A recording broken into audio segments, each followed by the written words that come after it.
In today's video, I'm going to teach you how to change Google Ads payment method. We'll walk through the exact path inside your account so you can update how you pay for your ads without any surprises.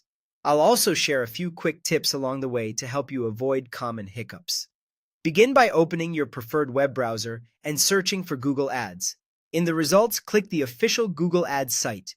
You'll know you're in the right place when the address is ads.google.com or a regional Google domain pointing to Google Ads. If you manage ads frequently, consider bookmarking this page to get back here faster in the future.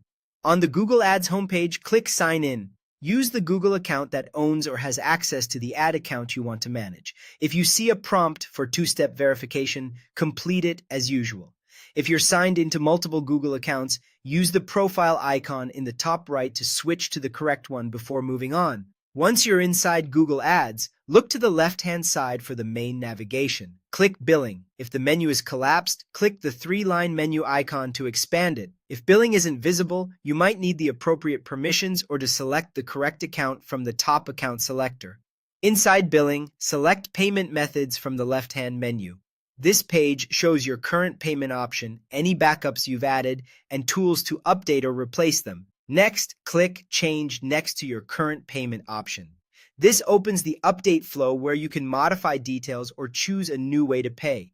You'll now choose how you want to proceed. Click either Add Credit or Debit Card or Add Bank Account. Cards are typically the fastest to set up and are charged right away when costs accrue. Bank accounts, sometimes labeled Direct Debit or EFT depending on your country, may require a short verification process and can take a bit longer to become active. Availability varies by region and currency, so pick the option that fits your situation. Add the required information and click Save. For cards, enter the card number, expiration date, security code, and the billing address exactly as it appears on your statement to avoid declines. For bank accounts, provide the requested account details. You may be prompted to verify ownership after saving, so follow any on-screen instructions. After saving, confirm that the new method appears on the Payment Methods page and, if prompted, set it as the one to be used for future charges. That's it. Search Google Ads, sign in, go to Billing, open Payment Methods, click Change, choose card or bank, enter your details, and save. Keep your information up to date. Watch for any verification prompts or confirmation emails, and consider adding a backup method to prevent interruptions to your ads.